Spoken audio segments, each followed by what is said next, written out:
Thank you. Good evening and welcome to June 18th, 2025 Select Board meeting. I call this meeting to order at 7:18. We apologize for the tardiness of this meeting. We had an executive session meeting before this current meeting, and it went over a little bit, but it was an important discussion that we needed to have, and it just took a little bit longer than we anticipated. So we are back. This meeting is being recorded and broadcast live by WACA-TV and is live streamed on Facebook. Remote participation is available using the Zoom video conferencing platform. Any disruption with the video conferencing platform will result in the platform being shut down. In the event of a disruption, broadcasting will continue on WACA-TV and live streamed on Facebook. So, now that we've called the meeting to order, I would ask for citizens' participation. If anybody has anything that they would like to come up to the front podium, state your name, address, and tell us what you like or comment. Mark Zoning, 119 Main Street, and give me a choice this time, huh? I'm giving you a choice, absolutely. Smorgasbord. Welcome to America, and we have a constitutional right to speak. But you only have 2 minutes. So. Oh. I'm only kidding, Mark. Go ahead. Okay. This brief idea is coming about what tomorrow's weather is going to be. Is this town ready for anything that's going to happen? Can it be prevented? Is there any places that are cooling spots? Can anybody answer that? What do you mean, you're talking about Juneteenth? No, I'm talking about the weather. Oh, the heat. I'm sorry. That's a good point. I don't know. I hadn't had the opportunity to talk to Michael, but I would assume that we have some cooling locations. Go ahead. Yes. Thanks for asking, Mark. We do. We did meet with the team today, and we are prepared to have cooling stations set up at the community center and the library as we have in the past, if needed. And our Board of Health is ready, Yes. case, and any sort of transportation problems or emergencies, okay. Yes. Okay, and the other thing would be the last meeting, it got talked about working together for the future of the town. I want to thank you for that statement in public. I went to the comprehensive plan subcommittee meeting last night, and it sounded a little bit better, but it's still got a pretty good amount of time to go, and they got to report back to their to the ghosting people. That's one. That's two. And this other one, 3, is how good have I been being patient with everybody for 20 plus years with no certificate? I'll say it again. I like that comment I said, and everybody kind of chuckled. I do it for the love of the town, for the belief that this town and the people are here for everybody, not on the boards, everybody that's on the boards, to be fortunate to live in a town like this. How people's attitudes can be changed is a problem sometimes, but there is a two-way street compromise position to hear everybody, even though they may not be listening completely, but they should be understanding. If people can't understand each other, then legally we have no leg to stand on, and we're glad to have a good town council who knows his town inside out. Thank you. Thank you, Mr. DeSoni. Appreciate your comments. Is there anybody else? Yes. Hi, Kate. Hi, Catherine Jerzyk, 11 Rodman Road. I'm just here to have a reminder, maybe someone's watching. I think you guys know the promenade on Solstice coming up Friday. Love to have you participate. I do have flyers if anyone has other place to put them. And Mark, I'm proud to say, we have stickers if you show up, but Mark shows up for everything, so he was the very first person to get one. And just because you all participate a lot, but I'm still hoping you will come. These are kind of You can pass around that back way. There you go. Thank you. Yeah. Thank you, Kate. I'm just hoping, you know, as many people as possible show up civic pride. It's just a simple, easy way, civic pride. I published on the flyer, there's places to eat that are open, but I mean, you do not have to come to eat. You just please come walk, meet your neighbors, enjoy the sidewalks. And that's rain or shine, right? Yep, Because I did promote it at our last meeting, at my board report. great. Thank you. You're That's welcome. it. Thank you, Kate. Let's hope for good weather. Absolutely. Okay. We're a little way behind. Not a little. A little way. We're a long way behind. Next on our agenda is Town Council evaluation and legal update. And over this past year, when Yolanda was chair, we had to do an evaluation of Town Council's performance and evaluation, which she did, and she provided a summary report on the evaluation that was done. And if I may, I'd like to read what Yolanda had provided us. We're good to go with that? Good? You ready? Sure. Okay. You're fired. No. Thanks, Joe. Appreciate it.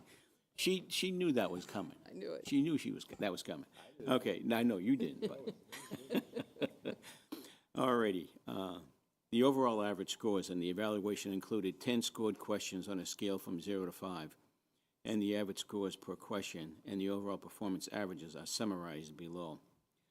Question 1, you got a 4.0 on question 1, and I did have a copy of. That's what I was trying to look for before we started, but I can't seem to locate it at this point. I'll find it after the meeting's over. Yeah. All right, read question 1 for me, please, so that way everybody out there knows what that score was for. Does town council respond to the needs and requests of board members and staff in a timely manner? Okay, and the answer to that, the average score was 4, which was almost excellent. Okay, question 2. Does town council keep the board and staff advised of new legislation and judicial developments in municipal law as well as actions in other jurisdictions that may have an impact on the town's activities? And the average score from the 5 board members was 3.8 on that question. Question 3, does town council encourage board members and staff to discuss projects and goals and problems with them as early as possible in the planning phase, including legal consequences of alternative courses of action in the decision-making process? Oof. And the score on that question was 3.6. It's a good rhythm here, by the way. Yes, we practiced this. Question 4, does town council maintain effective communications with the board? And the answer to that question is 4. Question 5, does town council have a proactive approach to legal issues? That is, do they guide the board/staff with alternatives and innovative legal solutions rather than just raising problems? And the answer, average answer to that was 3.8. Question 6, does town council see themselves as part of the town's executive team?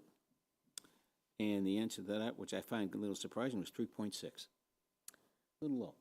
Question 7, does town council have the ability to select responsible attorneys in their offices to assist and provide the best expertise? And the answer to that was 3.8. The average score was 3.8. Question 8, how does the town council monitor their work quality and costs? And the average score was 2.4. Question 9, does town council favor preventive rather than corrective legal services? And the average score was 4. And finally, question 10, does town council communicate well with a wide range of persons, including citizens, board and committee members, town staff, and other attorneys? Are they comfortable working with community groups, even in controversial situations?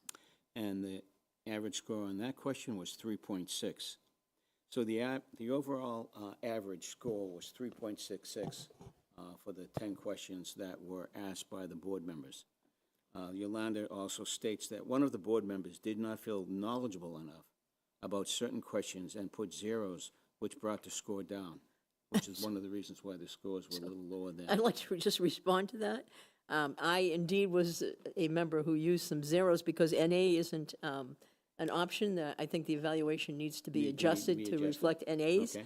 I will also say that as well. Okay. So, yeah, I think we do need to improve the forms so that we can get a better, there's just a more accurate sort of view into performance. So I think if you had to leave a question blank, that, Yeah, I don't think Because I you even didn't let have you an- leave a question Yeah, blank. I would have exactly. done that. And so the other thing is, when the calculations were done to find an average, the zeros should have been removed, but, Yeah, right. no, you're right. You're right. But so it's, all that's in all- unfortunate. Maybe we should go back and do that. we could, if that's what the board feels I would think we that- would like to do. Yeah, We could do something a like that. zero wasn't intended to Right. be registered as a zero. Right, It was as intended as a negative. And a non-answer, Right, or right. by default, Right. yeah, exactly. Yeah. Like, Yep. Maybe an NA Glad I should be wasn't the something only that one. we add to that. we need to update that instrument. Absolutely, absolutely. Yeah. Okay, I feel like David Letterman here, because the next one is the top 5 most common themes and comments. Drum roll. Let's see, strong legal knowledge and competence. Multiple responses emphasize the town council's deep understanding of municipal law, particularly with complex issues like the 40B and zoning, which is what we'll be dealing with for quite some time in the very now and near future. Clear, understandable communications. Several noted that the complex legal matters are conveyed in a digestible way, described as clear, personable, and easy to understand. Need for more FaceTime and updates. There were repeated calls for more regular in-person office hours or written updates, especially related to ongoing legal projects. And I'll raise my hand to that one. That's been a common theme for me for quite some time. So, and you and I have had that discussion personally, so I don't mind raising my hand on that one. Helpful and collaborative partner. Respondents appreciated town council's role in advising various boards and departments proactively and responsively. Opportunities to improve proactive legal strategy and transparency. Some desired more creative legal brainstorming and more visibility into legal costs and case status updates. Overall, the board is very satisfied with the representation Lisa Mead and her team have provided the town of Ashland. And that's it. That's the eval. So we thank you for, and this is not an easy process, everyone, especially for some of the newer members on the board that have come in, midstream over a year's time frame. So we take that all into consideration with Claudia and Makita especially. So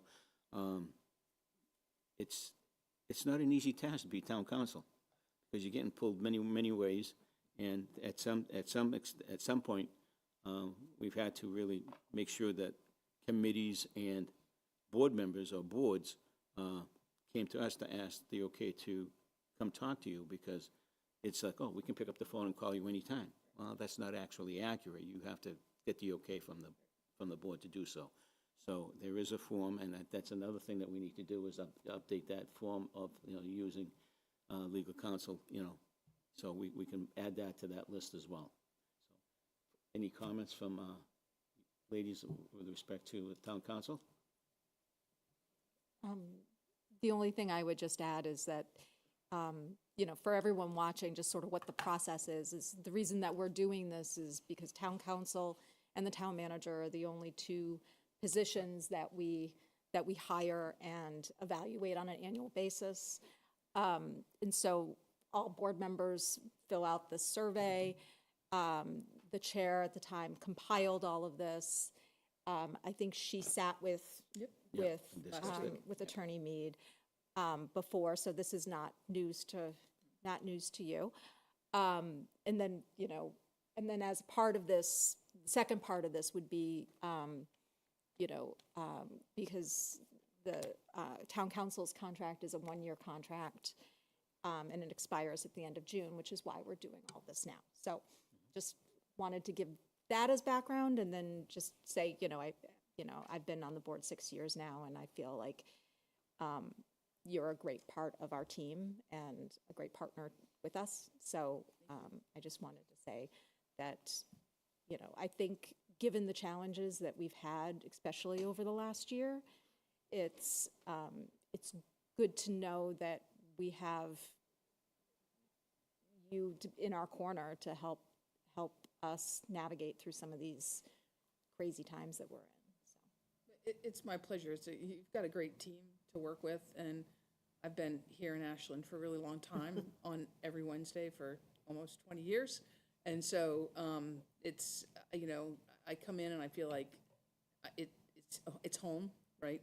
And so it's always a great team and a lot of challenges, but staff is very professional, and so it's easy to do that. Oh, we appreciate that. Nikita, anything you want? I know you're one of the new board members, but have you had any opportunity to sit and talk with Lisa? Not individually, but, Okay. you know, during our meetings, absolutely. So, yeah, I'm looking forward to continuing working with you, Attorney Mead, and, you know, that's all I Thank you. can say. Thank you. No, Appreciate that. and I just, too, just wanted to say thank you, and it's not a good thing if we really know you very well, so. So I appreciate that in some instances, I did not feel as though I was well enough versed with some of what you do to respond, so thank you. And I know time is precious, and it's a commodity that we don't have a lot of when you're here. So I find it difficult for me to come in and sit down and talk with you because, you know, you have a pile of paperwork ahead of you, and to take time to sit down and talk, you know, about things that concern me now as a chair, you know, unless it's really, really bothering me, that's the only time you'll see me. And I do that the same with Michael and, you know, and with the other employees in the selectman's office area, because, you know, time is of the essence, and I don't want to interrupt the flow of the work that you do, because you have a very heavy caseload. So it's greatly appreciated. And I've known you for a number of years as well. It's been 15 years. Yep. And started out a little tenuous. A little rocky. It was a little rocky, yeah. Being a town employee at the time, and it wasn't an easy fix, but We've come around. we've Joe. come around big time. Absolutely. You know, I'm still here, by the way. As am I. Yeah, noted. And we'll leave it at that. But thank you. I appreciate all your effort and all your hard work that you do for the town, and a lot of people don't realize that. My but I hope- pleasure. I hope Thank they you. do that now, so thank you. I will leave it up to you. You have some legal updates you want to provide us now? Sure, I'll do a quick update, knowing that you're a little behind. So just on some high level, couple pieces of litigation, not to get into the weeds, but the petition with NSTAR is still out there in front of the EFSB, and that's where it's going to stay, and nobody's rocking that boat, so we'll leave it alone. That's been going since 2021 with no information. The Legacy Place, you know, there was some issues regarding the construction and erosion and a whole bunch of violations a couple of years ago. It's interesting, the developer took Hopkinton Conservation Commission to court to challenge the fines and won. And so they're trying to do their best in Hopkinton.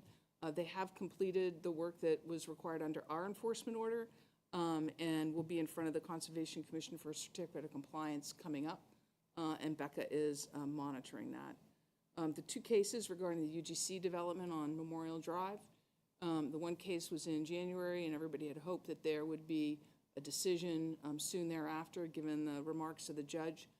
That case, just as a reminder, was the Gaynor challenging the validity of the purchase and sale agreement with UGC. And so that trial happened, but there's been no decision yet.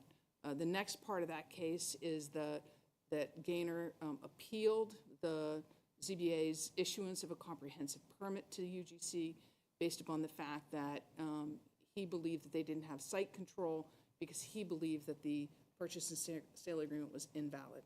And so that trial is supposed to happen in September. And so everybody was hoping to have the decision of the first judge before then because it would have a huge impact on the trial. To date, we don't know. The final pretrial conference is scheduled for the last week in August, and the trial date right now is September 4th. From real estate transactions, just since the last time we've been in here, the conservation restriction with SVT on the church land that was purchased is now all complete. That's closed, it's done, wrapped up, and protected. The Main Street easements that were necessary with the abutter in order to bring the underground wiring in, that title issue was all cleared up. That was completed, and Diane was just amazing on that project, and that is done and moved along. The Hopkinton Land Trust parcels acquisition is now finally complete, so that was all done. So those were all sold and or acquired, excuse me. And the MOU and lease with Framingham State for Warren Conference, as you know, has been completed. And then we had to do an amendment on the brewery lease to clarify some responsibilities. And so Beth worked with me on that to finalize that. So that's been done.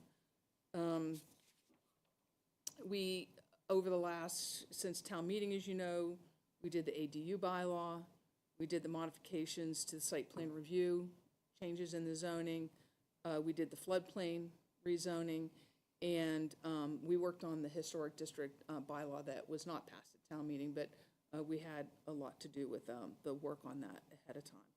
And of course, you know that we are up to our eyeballs in both the Main Street 40B and the Waverly Street 40B projects that are happening and ongoing. And then there's a case that the town is a part of only because there are taxes due to the town regarding condominium at Spyglass Hill. These come a couple of times a year where condominium fees aren't paid, taxes aren't paid, and the town's brought into the lawsuit, and usually we get dropped out of it. But so there's one ongoing right now, and that's a quick update on what we've done in the last couple of months. Appreciate that, thank you. I just have a quick Question, question. sure. So when you were talking about the UGC lawsuit, and I was thinking, you know, that's part of the reason why we fell off of Right. protection for Right. 40B, right? And so could we sue him for, I asked that 2 did you? weeks A ago. countersuit against Gaynor, no, Yeah. we don't have we can't do that. So, no, the town can't do that. We're not a party to the purchase and sale agreement. So Yeah. first of all, we're not a party to that. And then we are a party to the ZBA litigation, but it's an appeal of a permit. So there's not, you can't do a cross-claim. There's an anti-SLAPP statute. What that's called is that developers, in this instance, boards couldn't do it anyway, but a developer can't turn around and sue an applicant for exercising their rights of appeal. Okay. So, all right, I figured not. But. yeah. Anybody else have any I have one quick question for you. The folks up off of Burnham Circle, is that a class action suit that they're? No, there's no class There's action. no class suit, action. No. So right now, what's being worked is a potential settlement agreement with the developer. And so once, so working with DPW and the planning department, once that's completed and Steve Ross, who is the developer, agree to that, that would come before the board. Okay, there were several developers that, took over those projects. I didn't know Steve was the last one. Yeah, Steve's the last. PV was the last one. So he was the contractor. He was the contractor, okay. All right, interesting. Yes. Okay. I just feel bad. Yeah, I walk up there, I drive up there, and I Yeah, go down Yeah, that they've roadway, and it endured a just- lot. Yeah, they Yeah. have, very much so. Peter and Mike and Becca have been working hard Yeah. and trying to resolve it. Oh, for sure. Thank you. Appreciate that. Thank you. You're more than welcome to stay. I'll stay for your first item. I know you will. Okay. Our next old new business is discuss and vote on the appointment of town council for fiscal year 2026. I'll open it up for discussion with our current board members here. I support renewal contract for town council for fiscal year 2026. Okay. Yeah, I would support you, our current town council to continue for another year, and appreciate some of the challenges that we're facing, and glad to know that you're working hard with us. Thank you. Just echo the sentiments of my colleagues on that, so absolutely. Well, we appreciate you doing what you have to do to, support the different boards that are in this process right now with the 40B, so we appreciate that, and I think they're greatly appreciative as well, too, because I think they're a little underwater at that point in time, but now that you've come along and offered to assist in many ways, they feel much more relieved. So, thank you.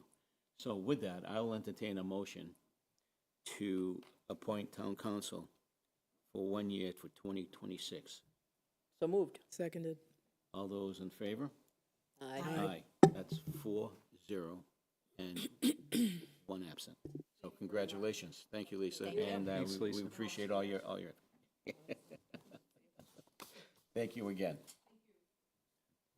Okay, I will turn this over for the discussion to Town Manager, Mr. Herbert, to discuss and vote year-end transfers. And maybe, Michael, you may want to just explain what this is for some of the residents who may not know what this is all about. Are you able to put this up on the screen at all so people can see it? I can't see that screen, so No, I know, but I just, that's the only thing I can see over there. But I don't want to turn my back on people. If it's okay, I'll just move forward with it Okay. at this point in time. All righty. So just as a refresher for people here on the board, and then also for those at home. So what happens at the end of the year is where there are certain deficits in certain accounts and there are surpluses in accounts, we have the ability, with the approval of the Finance Committee and the Select Board, to make transfers within different, or between, I should say, different line items. And so that's what has been put together and is in front of you right now, an accounting of that list.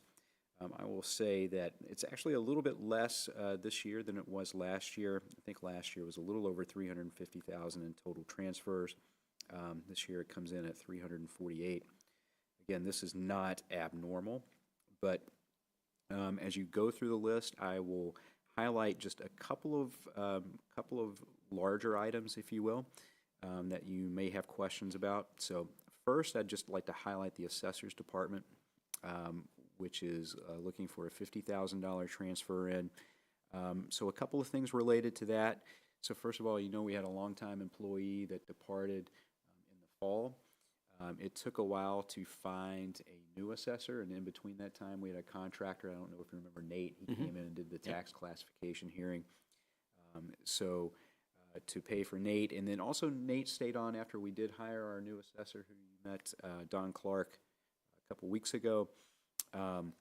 He stayed on to do some of these cyclical inspections and help us catch up with some of those. And then Don, our new assessor, was brought in at a different rate than our previous assessor, Rich, again, just reflecting some of the market conditions that had changed. So that's number one. Number two, one that might stand out to you is the fire department with a transfer of $90,000.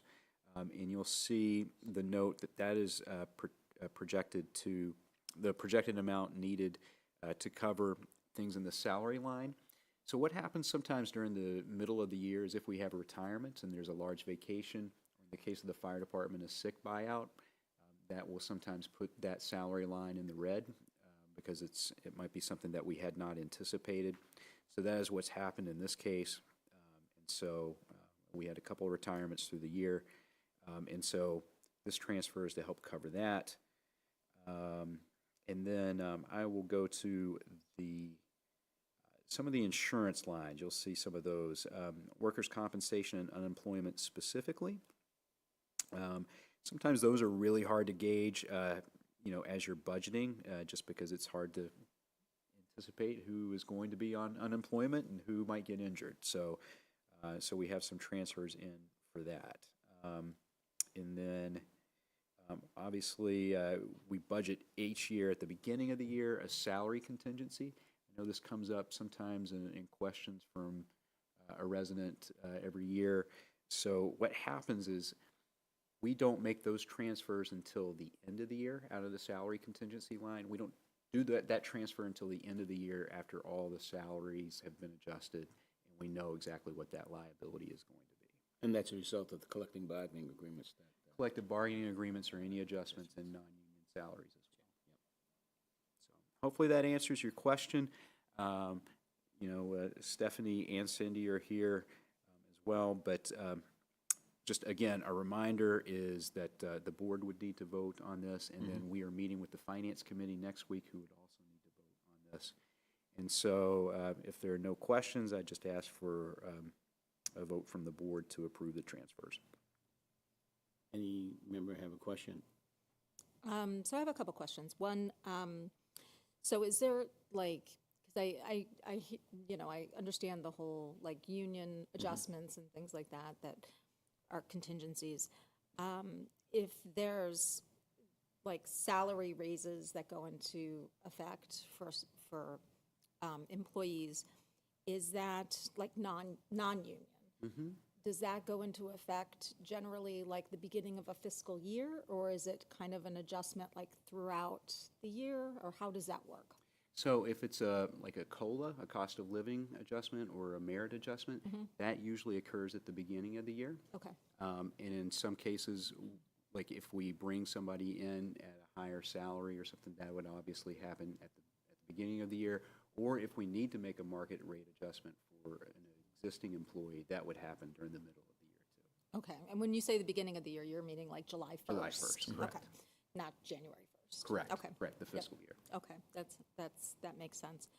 And then I just had another question.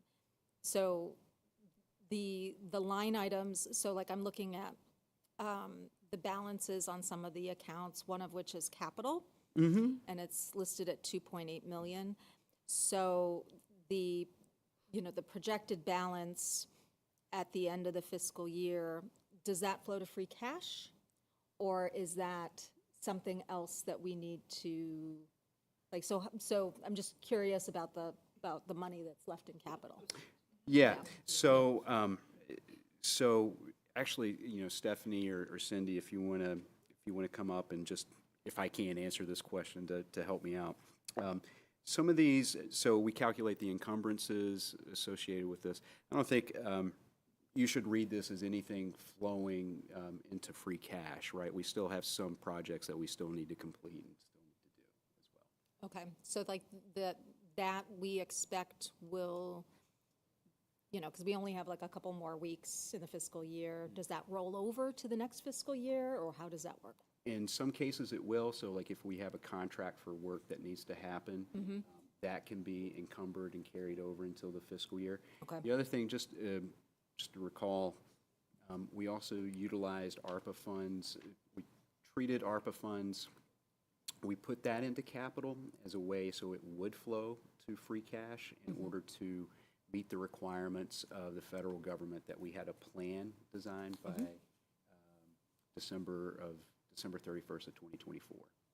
So that's also part of why you see this large number here. Okay. So this large number here, it's all accounted for in terms of spending? Projects, yes. And would some of those projects be like the Mindas and the public safety building, or is that? No. No. Some of those projects would be projects that are on like our regular capital plan. Okay. But then also some of the projects that we've talked about funding through ARPA. So these are and things outside like of that. those debt payments, yeah. Now, additionally, too, I think we've already received some money, tax credit based on, The tax credit funds, yes, we have Yes. received. and where are those? That wouldn't show up here. Cindy, would that be going into a special revenue account? Okay. I'm sorry, Cindy, Could you come up to the Okay. mic? Yeah. Folks can't hear. Thank you. So folks can I hear just your want the answer. folks that are home watching be able to Sure, hear. and Thank we you. have a ban renewal in October, so what we would do is, we would subtract the energy rebate from the remaining balance, and we would just borrow less. Remember, So- we're required to do that. Yeah, no, I Yep, know we yep. had no room for any type of expenditure from that money other than to put it back into the project. Exactly, and it doesn't mature until October, so that's fiscal '26, so you won't see that activity until next year. Thank you. When we decide to either renew it, as a temporary borrowing or permanent, most likely it will be another temporary, and it will include other projects as well. So you will see that paperwork in the fall. Do we all those know, bonds. and this, probably not, but do we know if we didn't have this money to put towards that borrowing, right?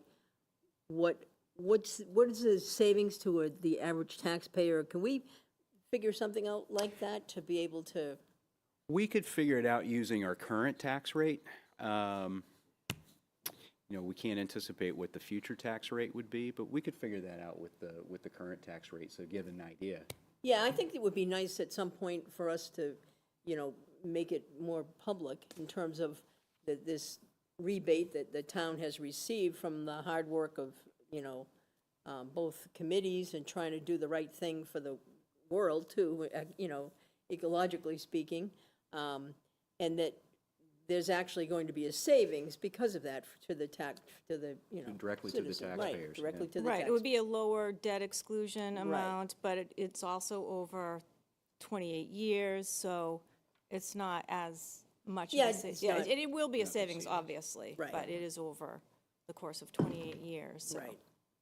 Yeah, and, yeah, I know, it's not, Yeah, nobody's gonna go, oh, wow, I But know, what we could right. do in our is we could, individual bills, but it's a significant for sure, dollar yes. amount. but what we could do is, and again, I think it would probably be more of an estimate than a hard figure, but what we could do is roll that up like over the 20, if we do like a 20-year loan, you could take what each year would be and then kind of roll it up and see what the total amount would be over the course of those years. Yeah, and that might be a good way to do it, actually. Right, Yeah, So the current figures that we see in front of us right now, those will be changing by the end of June, I would assume, right? Because we're still using these funds now. So what we're talking about specifically are those tax rebate funds? Yep. The No, I was- energy I was- efficiency tax rebates? Right, no, I was just talking about these. Oh, these you're back to funds. the, okay. So repeat your So, question. the, the debt line item, everything's been paid for the fiscal year of '25, so Okay. there's no more payments to be made. So there's, I think, was it like $2,000 difference or something? Yeah, so- we're projecting to have a balance of $482 Right. okay, and some change. okay. No, I was kind of curious. I'll go as- to free cash. I was looking at the line item for the highway, and it says 64,000. That's not part of snow and ice, right? So these numbers are estimates to just kind of see whether they will or will not go over budget by year end, but the numbers will change. Right. Because there are other expenses that, maybe smaller expenses that weren't calculated into the estimate, but we're just kind of making sure that they're not going to go over budget by year end. So at some point in time, when these figures change, can we get a copy of what the bottom line is when? Oh, yeah, we could get that'll be part of the balance sheet. Yeah, know, okay. once we reconcile through everything, and then that would flow to free cash. Okay. Any other questions? One other thing, just before we get off the topic of the capital line, just thinking about it, because we're coming into a new fiscal year, would it be a good let me rephrase that. I think it might be a good idea for us to review the capital plan for this next year, like what the expenditures look like. Because I know, we've had the ARPA discussion, and we've had, things moving around. I think it might be good to just kind of have a snapshot of what the plan is going to look like for the year. And I know we've talked about it like piecemeal, and I think we've even seen the proposal of how things were going to, be spent. But I think it might be well worth it at like our next meeting, if we can, to just take a little bit of time and review that. I think it would probably be more prudent to do it after the retreat, after we have a discussion about the projects that we want to Yeah, do. no, that makes and sense. wanna do. Yeah. Yeah, Well, that makes that'll be sense, July 16th, Yeah, Yeah. July 16th, which is our meeting. which is our meeting. our regular Yeah. meeting, yep. And that's after the retreat, Yeah. so Okay. that would work. Okay, thank you very much. Appreciate all your help. Thank you. Thank you, Michael. Thank you. Okay, next. Take a vote? We need to vote. Oh, yeah, we do need to vote on this, right? I'll entertain a motion to accept the balance sheets here for the year-end transfer. So moved. Second. Thank you. All those in favor? Aye. That's 4-0. Thank you very much for all the hard work that you all do to give us these figures. It's greatly appreciated. And people are watching, go, oh, look at the whirlwind of money we're going to save. Yeah, maybe not. Maybe not. Okay, I will turn the next item over to Vice Chair Kinsman regarding the Ashland Police Department policy with immigration and custom enforcement. Randy? Thank you, Joe. So we wanted to put this on our agenda tonight, and so what I'm about to say is kind of, it's our feeling, it's coming from the Select Board, but the Select Board is aware of community concerns regarding federal law enforcement. We want to reassure our residents and visitors that the Ashland Police Department is committed to serving all individuals in our community with fairness, professionalism, and respect. Massachusetts law does not permit local law enforcement to detain individuals solely based on a federal civil immigration detainer. Our department follows this law, as well as clearly defined policies that prioritize community trust and public safety. We believe it is essential to strike a thoughtful balance, respecting both federal authority and the values of our local community. That's why the Ashland Police Department emphasizes ongoing training and strict adherence to state and federal legal guidelines. And the Select Board will continue to do our part to ensure the safety and well-being of all residents. So we just wanted to put that out there, and if anyone has questions, you feel free to come to us with any issues that you may have. And several residents have contacted or asked questions about, where do we stand on this? And I think that's a very fair and balanced response to those questions. We're governed by certain laws, and we're not in the business of breaking laws. We have to enforce these laws, right, wrong, or indifferent. So thank you. Thank you, Brandy. Next on the agenda is to discuss an Eagle Scout project at Stone Park. And it's the repairing and repainting of the gazebo. And it's actually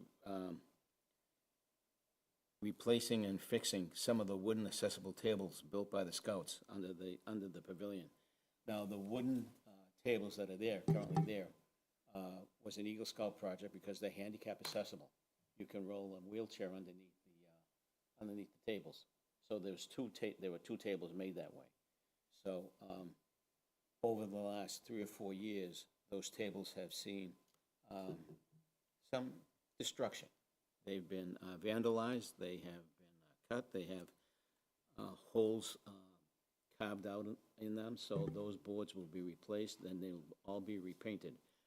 I know Aiden, who's requesting to do this work, he's looking to become an Eagle Scout, and that's his Eagle Scout project. He came to me and asked if he saw the gazebo and how much work it needed, that he wanted to repair some of the footings and stuff with respect to the wooden rails around the gazebo, and repaint it and repair what needs to be done. And that's his project. I talked to Dougie Small after our roadway safety traffic committee, and he was all for it. He couldn't be any happier. Matter of fact, he, along with Kevin Langmeyer, said that they want to be notified when they stop, because they'll trim all the brush and bushes around it, so make it look nice, so they have better access to the gazebo and make it look really, really nice for the community as a whole to use. And a lot of people do use that gazebo. We've had a couple of weddings. We've had Scout do their walk over, carry over for their ceremonies and stuff to become scouts.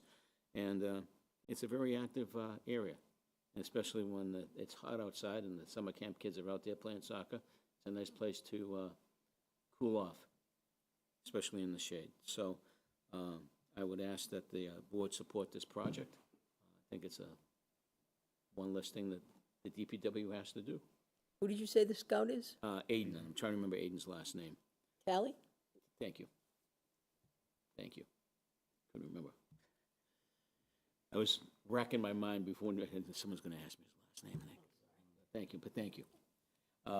So I'll entertain unless you folks have any questions or comments. So, first of all, like, that's great. It's a great I think that's a great project because the gazebo definitely needs some love. Yeah, love. So, thank you to Aiden for bringing that to you and to, our town. One question I do have, do you know what his timeline is for doing the project? He wanted to get it done before the summer was over. Okay, because the only thing that I can think of that might be a potential issue is that we have that Stone Park Music Festival. It's in September. September 6th. Is it in September? September 6th. I thought it was August, but maybe it's September, is it? Okay. September 6th. Okay, all right. That's the only thing, because I know Grace puts the piano under the gazebo, and Yep. we don't want there to be Wet paint. wet paint or in the middle of his project. Don't want to or- get that on the Steinway. No. Yeah, no. So, no. so I just wanted to make Yep. sure, like, that was Yep. aware. And then just my other question is, so he'll work with Doug directly as far as? Doug and Kevin Langway. Okay. Yep. Okay. So, yeah, no, I'm fully in support of it. Like I said, gazebo needs some love. It does. It does. I'm tired of it. You're not going to paint, Joe? No, I'm not going to paint not either, this year. so. Not this year. Okay. Not with my shoulder. So I'll entertain a motion to approve the Eagle Scout project at Stone Park for the repairs and fixing the 2 wooden tables. So moved. All those in favor? Aye. That's 4-0 and 1 not present. Okay, so I'll let Aiden know. Okay, so I'll turn this over to Mr. Herbert. Update, 40B projects. And If Mr. you- Chair, I'm actually going to turn this over to our Assistant Town Manager, Beth. Yes. So Yay. she'll give you an update. Yay. Thank you. So as you know, I know you're all following these 40Bs very closely. Just a quick update, there's actually, the last CBA meeting was quite quick and a little quiet. So currently, Tuesday's their next meeting. Currently, what we're looking for, for the 10 to 60 Main, they will go over their signage package. That was just submitted. Traffic will be readdressed as well. And then they will also be looking at the sightlines and the landscaping in regards to that traffic issue. We have been working with the applicant to look at an extension for that. So that will most likely come up in the meeting on Tuesday as well. As far as 61 Waverly, we're awaiting a response from them for the response to the peer review questions. So we are assuming that will come up at the Tuesday meeting as well. So they will address that as well as traffic and stormwater. 55 West Union, I believe we are still waiting. Our letter has gone in to Mass Housing and we have not heard anything back yet. So just a quick update. They carry on. Thank you. Appreciate that. Just a note, I happened to be coming down East Union Street recently and watched a car in that intersection trying to take a right to go east on 135 and backing up, having to back up to get, because that turn. of the, excuse me, there were cars stopped that were coming westbound, and he had to back up, and I couldn't get my camera out fast enough to get a picture, but it was Coming like. down the hill, is that what you're? Yeah, he was coming down the hill, he's trying to take a right to go east, and the cars are on the other side of the road going west, Not right, right, they're at a stop because they have a red light, and he can't make the corner without backing up. Yeah. Yeah, it was Into the- terrible. Into the other travel lane, which is heading east towards Framingham. Yeah, it was terrible. Yeah. It's not an easy solution. Well, he was trying to get into the Well, eastbound no, lane. no, I know, but Yeah. as as the traffic is heading eastbound on. Well, they were all stopped because the light They was saw it green was for going. anybody on East Union, yeah. Mr. Chair, there's one other thing I would like to just add to that, is our new Director of Planning and Economic Development starts on Tuesday. So, I'm sorry, on Monday. She will be at the ZBA meeting on Tuesday. She's been prepping for this so she can hit the ground running, so she's been reviewing all of these applications. And then our Assistant Town Planner will start on Tuesday. Yay, so Nice. we'll be Nice. fully planned, staff. Fully staffed, which is always nice. Staff of 2. One less headache to worry about. But there's also a learning curve with new folks, so we have to give them a little bit of breathing room. Well, it is, but, just, and we'll bring Jasmine, in front of the board when she starts at the next meeting. But Yep. I think, she's very experienced planner. Seems to have it all together, and Beth's right, she's actually been pretty engaged in Ashland for the past couple of weeks. I think she's already met with the planning board, even though she hasn't officially started yet, so. She's gonna fit right in the work ethic here, so, yep. Moving right along, we're to the consent agenda. And I know you want to take a specific line item out. Yes, so I would like to remove item B from the consent agenda, and so we can discuss it separately, Okay, which is, we can do that. We don't need to vote on that, right? well, so we'll discuss it and we'll vote Right, on and it we'll vote separately. Separately. Yeah. Okay. So, having that said, I will accept a motion to accept the consent agenda without letter B for approval as presented. So moved. Is there a second? Second. All those in favor? Aye. Aye. That's 401. Congratulations. Okay, Brandy? Okay, so I just wanted to kind of give a little bit of background on this. The item on under the consent agenda was to appoint Camilo Specia as the planning board representative to the Comprehensive Plan Steering Committee. And so we had for our Comprehensive Plan Steering Committee, there's 2 members from the planning board that sit on that committee. One of which was Kate Jurcik, who did not run for reelection this past May. And so Camilo Specia had run for the 5-year seat and was, so he's now a member of the planning board. And so just to give a little bit of background on Camilo, he's the Deputy Director of Planning and Development for the City of Lowell. Tricia Kendall, the chair of the planning board, says that he is going to be a great asset. So, Camilo, diving right in, has offered himself to be a member of the Comprehensive Plan Steering Committee, and be that one of the 2 seats from the planning board. And the planning board met last week and voted unanimously to appoint him to the comprehensive plan. So I just wanted to give that little bit of background, and so I had reached out to him as a fellow member of the Comprehensive Plan Steering Committee and said, we'll put it on our agenda because we do have to do joint appointments. So the planning board voted, and then we have to vote. We don't have to vote together, but we do need to vote to appoint him, so. Well, I appreciate you pulling out this item so we could get a little bit more background on Camilo.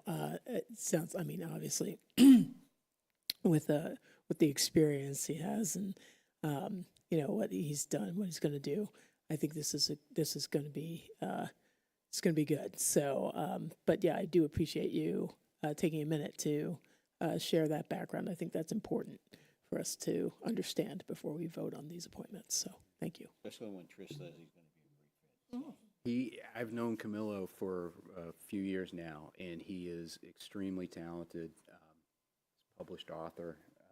He's had a chance to talk to him and his wife, Pam, over the weekend, and he's just super excited. Do you know all you're taking on? Because I know what that commute to Lowell's like, and so he's doing it for the right reasons. He's wanting to give back to the community and be part of it. So. Well, we Great appreciate guy, that. great fit. At this point, then, I'll entertain a motion to accept Camilo as the planning board representative on the comprehensive plan. So moved. All those in favor? Aye. Thank you. Thank you. And Appreciate thank you that. to Camilo Yes, for absolutely. joining our merry bunch for hopefully Merry another, band. Merry the band. Merry band. for hopefully another 5 months. And then we'll be done. Let's hopeful. Oh, no, you'll be starting right up again, Dave. Nope, because nope, 5 months. Yeah, November. All right, if that's what you say. Okay. All right, I'll turn this over because now town manager's report, update on open government system, grant updates, and flex grant awards. You're on, sir. Okay, thank you very much. And Beth, feel free to chime in if I miss something here. But our OpenGov system, so that is our basically internal permitting system that we have moved over to. So that transition is going very, very well. We've completed the building transition. Does that include plumbing and gas as well? Oh, yeah, they are live and running. It's going very well. Okay, and so now we're going to be looking at expanding it to different departments. I think health is the next one. Again, a really great thing about this system is that it's electronic.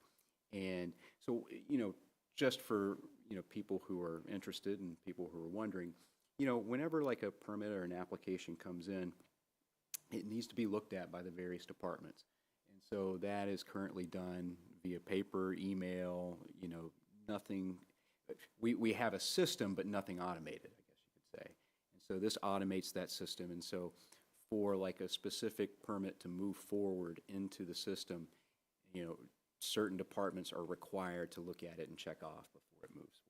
So we're glad to have that implemented. Really want to give a shout out to Paul Carpenter for securing a grant of $150,000 to get that going, as well as the team upstairs. I think Doug Scott's really been doing a lot of work, kind of shepherding this after Pete has left. So yeah, it's again moving to the 20th century, folks. That's a good thing. That's a good thing. One quick question with respect to that, Beth. So the permit goes in the system, and like Mike said, different committees have to sign off on it. Is there a sequential order that they have to sign off on, or can someone sign off before another group does, or is there an order of signing off on? Typically, there's an order. You Okay. can't, like Doug would be the last. Depends on what the project is, Yep. but typically the building commissioner would be the last. Last And then one. everyone would go in and do their part. Yep. And yeah, it'll just keep everybody really informed of where projects stand, what is, still needed to be done in order for projects to keep moving forward. And who oversees that entire project? Of the new Of the system? new system. So currently Doug Scott has been kind of leading the team Okay. on getting the training Yep. put together and answering questions. We've been working really closely with the town of Natick. They've been a great good. support system too. Yeah, the best part is people can pay online now for Yeah, that's a permits, huge which is Oh, wow. a Yeah. Huge change and Yeah. convenience. Yeah. Yeah, and a lot of these, contractors, they're used to working with this system. It's very common in other communities. So it's just kind of Oh, that's getting us good. in line. Yep. And that frees up a little more time for the folks that are working in the office to do other things they can catch up Oh, on. I wish, I wish Right, that were the right. case, but Yeah, yeah. it's not the case, right? Well, you never know. You never know. Well, thank you. My question is from a flow standpoint for the average person that might need to pull a permit or whatever. Are we putting together some communications once it's like kind of all ready to go, to let people know like what the new process kind of might look like? Well, there's actually, it's pretty straightforward. It would be going into our old system. It's pretty much the same thing. It's Okay. just easier Oh, for the okay. general user. Okay. There's really nothing to walk anybody through. You Gotcha. literally click it's all online and you just kind of click through the steps. Okay.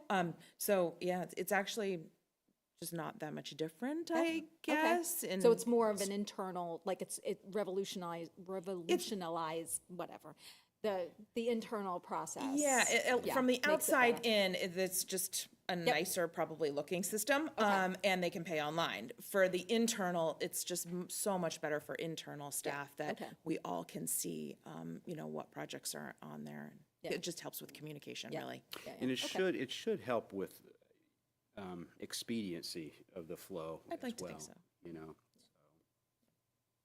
Nice. Good stuff. Yeah, it is good It stuff. is good. So next, I just wanted to give an update on a recent grant that we received. So a Flex Grant Award through MIA, the Massachusetts Interlocal Insurance Association. And I'm actually going to ask Sue to speak a little bit to this, because Sue is the one who secured this and really put it all together. And Susan, if you don't mind explaining just a little bit what this grant is going to cover, and I think that would be appreciated by everybody. Okay, so as we have listed on the agenda, the grant is for $43,645. And this funding comes as a result of a collaboration of everybody that is employed here.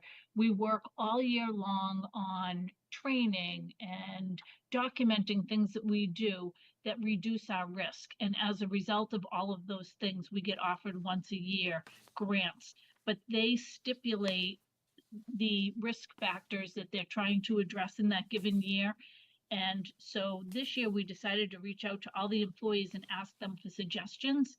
And then Michael and I reviewed those suggestions and we submitted the grant based on what people asked for. Nice. Yeah, and Sue, Sue's being a little modest. You know, she used she was very creative working with Maya and how to classify some certain things, and so we were able to get that full allotment. So, thank you, Susan. You're welcome. That's awesome.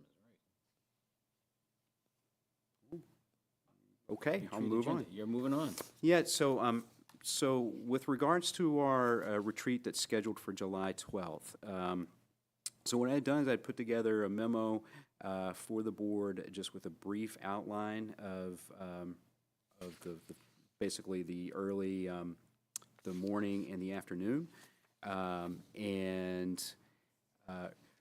So just to explain kind of the approach that we would use going into this is, and I mentioned this before, it's something called appreciative inquiry, and it's really, whereas most traditional change management or, you know, strategic planning focuses, okay, on what's broken, what do we fix, what appreciative inquiry utilizes is more of a strengths-based approach. You know, it looks at, okay, what are the things that we are doing well, and what can we do to basically expand that and build upon that as like the foundation? And so really it's designed around 5 different phases. That's called like define, discover, dream, design, and then destiny, or sometimes it's called deliver. And so what, you know, we would spend the first part of the day really talking about is, I think, really our board and staff type of relationship. I think that's something that we really, I think, need to focus on as a foundation before we really start moving in and start talking about projects and what we're going to do, which is basically what we have been doing for the past 10 years. And I think we have seen some holes and some flaws in that process as well. But I think it's important because I think we really, you know, 2 things that, I was thinking about this, and I think 2 things that we can really use as a foundation for our relationship are things like trust and the fact that we care about each other. And I don't say that lightly. What I do think we could all utilize is an opportunity to really try to basically, first of all, try to understand some of the pressures and what everybody is going through. And again, I'm not just talking about the board understanding where the staff is coming from, but I think the staff, I think we could do a better job or get a little bit more insight as to what the board goes through on a day-to-day basis in terms of how you interact with constituents and some of the pressures that you're under as well. So I think once we get a little bit better understanding of that and we spend some time doing that, what we can do is move forward and then co-create, like, what is our ideal working relationship, if you will, for lack of a better term. And again, I don't want to say this and make it sound like we have a bad relationship, but I do think in some cases we kind of miss the mark, I think, or kind of misunderstand, I think, what, basically what everybody is going through and what we're each going through in our respective positions. And then the second part is co-creating, I'll use that term, co-creating a framework with which to evaluate the projects that we're going to, the current projects that we have that we're going to keep, and the ones that we are going to set aside and maybe even just put aside for quite a long time. And then also co-creating a framework with which we could use to evaluate new projects. What we have to understand is that I think all of us, not just staff, but I will speak specifically to staff in this specific example. So we have day-to-day things that we have to do that take up the majority of our time. Wouldn't you say, Beth? I mean, that's probably 70, 80% of our day. Supervisory conversations that have to happen. Simple signing documents sometimes can take a long time. So it's not just projects that we do to manage a $100 million, $90 million organization. And so we've got that, and then we also have the projects that we want to do, right, that collectively we want to do. But then we also have these things that we don't anticipate, which take a lot of work. 40B projects, different things, despite what some people might think, the 40B projects are not initiated by the town, right? These are things that kind of get put on us. And so we have to make sure that we maintain room for that. And I think before what we have done is we've come up as staff like a kind of a criteria or rating system. But I think what we need to do is actually work together to, again, I'll use the term co-create that framework and basically that evaluation criteria together. And so once we do that, we can also, then we can go through the process of taking those projects and running it through that framework and deciding what we're going to do. So that's just a general outline and a general thought. Any questions, comments? So, first of all, I really appreciate the work that went into putting all this together, and I looked at this and I was like, oh wow, this is first of all a huge departure from what we've done in the past, which is much more of a working session on like how we approach things in town, and so some of this is incredibly, I think incredibly useful. I do think like there's some things in here that like I feel like it would be great to share the challenges, because I think that that's something that will help with the communication, and I think that's a big thing. I do think we need to work on the board and the staff alignment. I think that is a key. I do feel like a lot of this would be if we were all starting from scratch, and we're kind of not. So I do feel like there's some stuff. I guess my question is like, first of all, why did you feel like that? Because like for the first 3 hours of this, it's really, and I'm you know me, I'm like a warm and fuzzy person. Like I like warm and fuzzy. I would say all of us probably are higher on the emotional intelligence than like your average people. We're very empathetic. We're trying to do the right thing. Except for Joe. And Yolanda, no. No, I'm kidding. She's not here, so I'm just a little dig. That's why I'm nuts. We miss you, So Yolanda. I think there's a lot of good stuff in here. What concerns me, well, first of all, like, so why did you feel like we needed to have 3 hours of kind of that, I guess, want to call it building blocks, up front? Because I'm looking at the timing of all this and I'm like, I think we can do a lot of that in about 45 minutes. And maybe that's me. I would agree with you, Brandy. I think that I would actually invert this and put more emphasis on taking a look at, some of the projects and issues and concerns that we need to tackle. It's not that I don't want to do the warm and fuzzies, and from a methodological point of view, I see what you're doing, but I'm also thinking that I think we do have to have a conversation about that. I don't know if we need 3 hours of it. We might. I could be wrong here, but when I reviewed this, a couple things kind of jumped out at me. And I'll just say this. I think that we do need to set some time aside to make sure that we understand what the pressures are on each other's plates, right? And I think they're very real and they're operational. So I think we have to identify those and make sure that we get them up on a board and make sure that we see staff issues and you see select board pressures as well. Can't really start without that. But I do want to spend some time on sort of getting to the meat and potatoes of what we need to get done. Like, I want us to be really clear about like what we want to accomplish as a group when we walk out. And the one thing I didn't see when I took a look at this was, well, there are a couple of things. I think I want to talk about I want to take a look at like what we said we did last year, what we said we were going to do. I like when we start talking about like setting our goals, like we said we were going to do X, Y, Z. Did we actually say that did we actually accomplish some of the goals that we set out for this year? And if so, great. If not, why?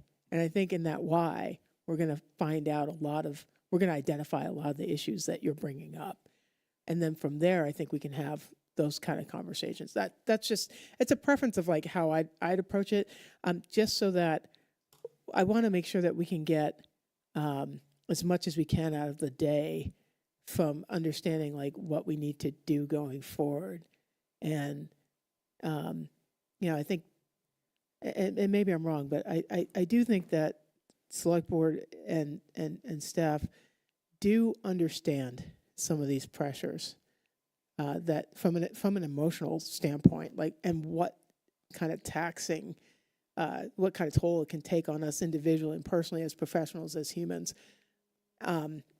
We do want to devote some time to that, but I also want to see like how, those specific time allocation, specific emphasis, specific, like, okay, if we're doing X, Y, Z, you mentioned like, we don't just work on projects, we have day-to-day responsibilities too. I think we can talk about that within the context of what we want to accomplish, for the next year when we're planning about that. I think we can do that. Because I think I'd like to think that there is sort of like an underlying trust that we have.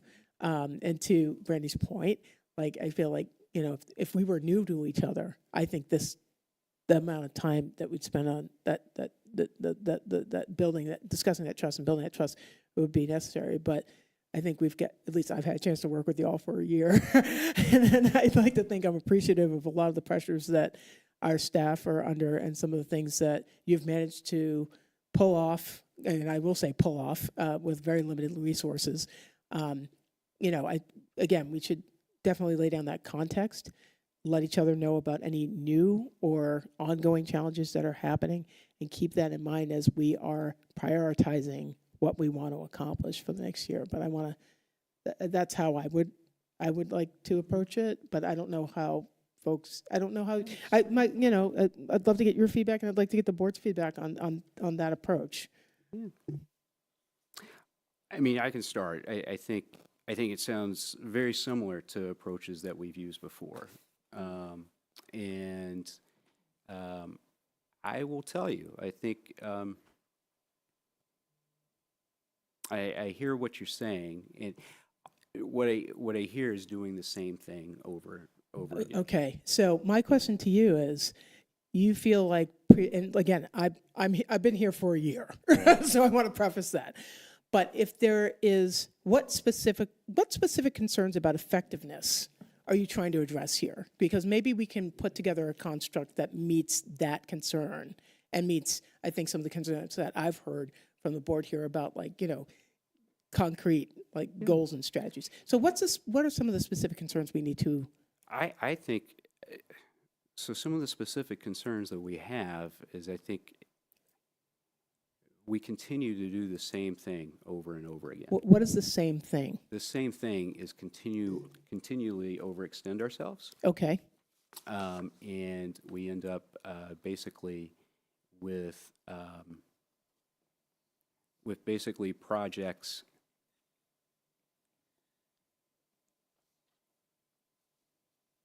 that when we're done, we don't even feel, with a few exceptions, we don't even feel that great about. so, Because we don't necessarily, we know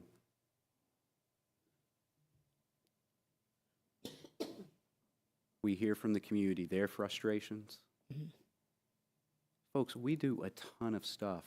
We do a ton of stuff, more than I think any other community of our size and of our resources. That should be celebrated, but yet it doesn't feel like anybody can celebrate that because we're just moving on to the next thing. And I think if we continue, we just had 26 years of Ashland experience walk out the door. Think about that. Longtime employees who loved this place, who gave up their time, their family time.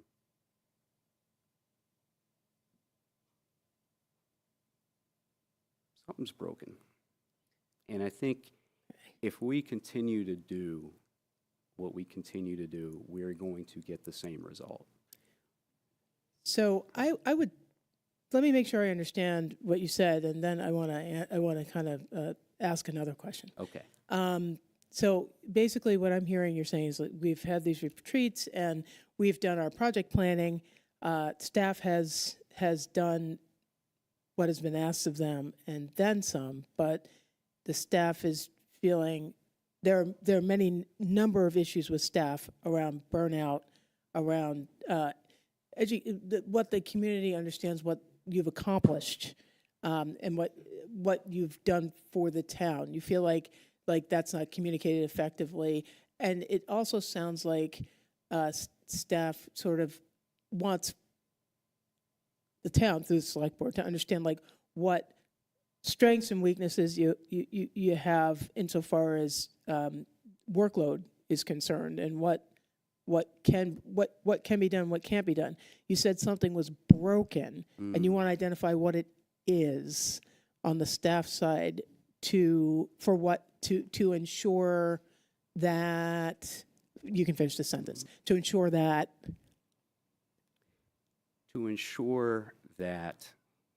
we're all on the same page from an operational level.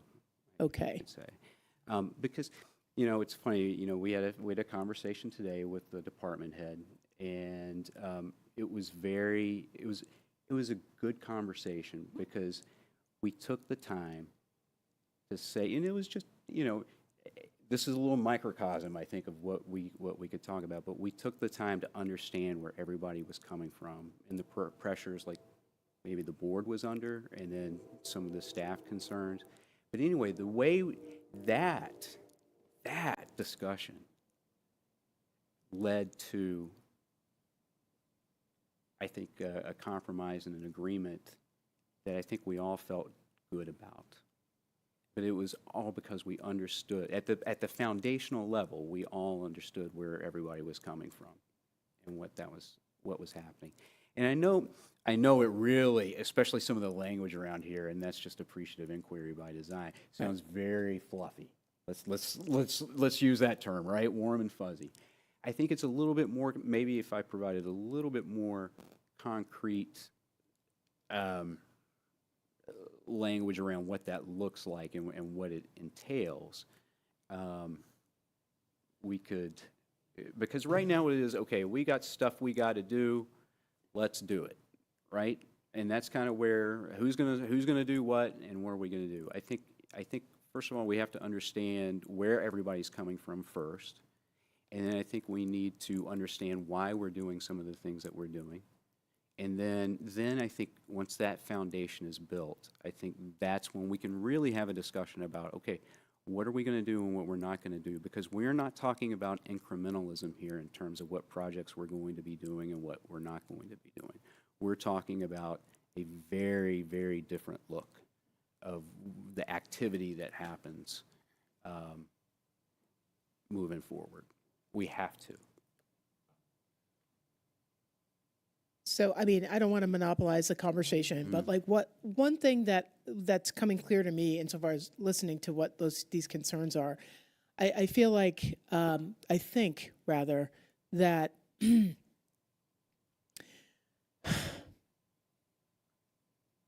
there seems to be something that's not happening between, like, when we're committing to projects and we're committing to prioritization, there seems to be a disconnect between what we say we can do as to opposed to what we can realistically do. And do well. And do well. I think that conversation is something that needs to happen. I think, or rather, that analysis needs to happen, because it sounds like, to me, and I'm thinking with a project manager's brain a little bit here, right? And I'm thinking in terms of resources, not just time and materials, but also just, the human factor as well, because you're supposed to keep that in mind when you're doing project management. Like, what can people can't work 24 hours a day, 7 days a week. Right. That just can't happen. I think perhaps when we are having these discussions about prioritization, I think there needs to be maybe even a more explicit, and I'm thinking almost like a heuristic, like a rating going in, like resourcing level of difficulty, why, this is what we want to do, but realistically, this is how much time, these are the resources that are going to be needed, and here's why. Here's the time that might be needed, and here's why. And here's why we're prioritizing this, or we're recommending that we tackle this in this way, or we don't. And even last year when we had our conversation, we didn't get to that level of detail on our project planning.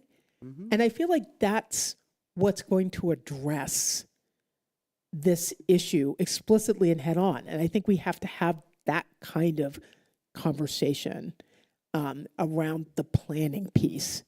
And I think, because I don't think there's been a mechanism for staff, at least, I mean, like I said, I'm new here, but it doesn't sound like there's been an actual mechanism to actually contextualize prioritization in those terms. And that makes it easy, not just for the select board to understand, but anyone who is kind of looking at the whole suite of what we're trying to accomplish, why we are prioritizing things the way we are, and why certain things may not happen within a fiscal year. This is a great, I enjoy this. This is great because this illustrates exactly what I'm talking about. Makita, you know me. You know I'm a data guy at heart. I would love to do something like that. You clear off my calendar and I have nothing to do for the next couple months, I can come up with that. Oh, but I think that should be a collective process, though. That's not something that you should do. I think, for instance, well, I was just using that as right. As like so, a simple so example. What I'm saying is there are tools out there that can help us. Like there are different tools out there that we can borrow to use to come to that. To be able to put those things, those factors on the table and have discussions around them. And I think if we can have that kind of conversation, that's going to actually allow the select board to really see, what's happening. I'm not talking about like Beth has to tell me exactly how many hours to complete task A, B, and C. Like, I'm not talking about like putting together like massive Gantt charts. What I'm talking about is like, okay, I don't know, theoretical project A. What departments would be involved? What kind of resource, how many people would, just based on what we know, how many people would actually be needed for that? How many people, like, you know, we're talking about like getting, you know, if you need help, you need to get resources. Okay, let's, you know, blue sky, you know, let's blue sky this. Like, ideally, in an ideal world, what would this actually take? Oh, hey, guess what? We don't live in an ideal world. Let's take a look at what version of this is actually possible with the resources we have, and then agree to that. You know what I'm saying? And have a real conversation about it. It's not something that I would expect you to bring to the table ready to talk about for that. I think that's something that we'd co-create. That's some, you know what I'm saying? How would you suggest doing that? And I would love to do that. I just don't know how realistic it is, honestly. And I would love to do it. I mean, we Would should love to do it. try. I think we all have to be open to trying something new. It sounds like what we've been doing. Exactly. You know, we do haven't need to be open to trying something new. exactly. And so, you know, I think what I'm describing is sort of a combination of approaches of what you may have done before. But again, I don't think we've done it like in the same on the level of detail that I'm describing. And we should do it exactly as I'm saying it. You know what I'm saying? Like, you know, get a spreadsheet out, get a whiteboard out. You know, there are, like I said, there are tools and you know, templates and all sorts of things. I think between the four of us, between on the board and folks here in town hall, we've all kind of experienced some of that to a certain extent. We can find some tools, we can throw it together, and we can just run it and try it and see. I think that will give a good picture of what we're up against, as it were, as far as like our ambition, as opposed to what we can actually accomplish. Because when you see it out like on a board or on a spreadsheet, and you see all that stuff, and you're like, oh gosh, like that's not, and then we have to be, the other piece of that is that we all have to be realistic. You know, one thing I think that our staff does really well is spin lead into gold. Miracles happen regularly in Ashland on the staff front. And I'm going to ask y'all, like when we have that conversation, to refrain from miracle making and to not give the blue sky version of what you think can be done. But also expect pushback and questions from the board, because that's part of the inquiry process. That's part of the understanding. It's not necessarily like, well, we can't do this, and we'll say, why not? That doesn't mean like we don't trust you. It means, please explain why this isn't possible in the way that we're asking, right? And then we're like, okay, well, if that's not possible, then maybe there's a piece of that we can do, or maybe we approach this in a different way. We make it smaller, we make it lighter, and then we say, okay, for this fiscal year, this is what we can do. We can also scope it out over multiple years, depending on what it is, right? But I'm just saying that it's a collaborative process. It is, and I do understand what you're saying. I just, It should be a collaborative process. It shouldn't be. Well, maybe. Right, and I also think like I think it's challenging to do this once a year. That's a good point. I think like if we have a plan and we revisit it quarterly, Yeah. I think that like will help with communications. I think that will help with establishing expectations and adjusting them. I think like because you know, we're all starting from I think a pretty decent place of trust and respect. So absolutely. Yeah. like which makes me happy, because I feel like our board is a very productive group, and if we come out of this, you know, one of the things that I think about when we come out of this retreat is not just like a list of things to hand off to you and your team, Right. but it's a list of things that we own and that we need to take on. Right. And so I think having sort of a, like doing this one and done thing is not gonna work, but also looking at the agenda, you know, having 40 minutes to talk about what's on our plate is not gonna be enough either. So. Yeah, I would agree. I think we have to,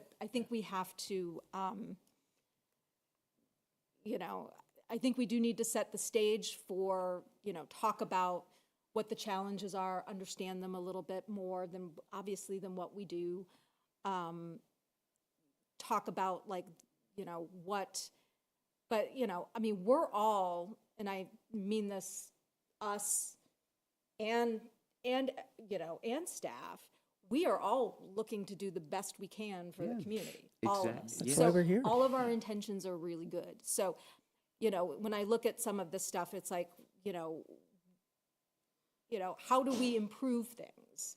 Exactly. But, you know, but I am looking at this like, you know, you were talking fluffy and, you know, like I said, I'm a warm and fuzzy girl, but I can't spend 7 hours doing mostly warm and fuzzy.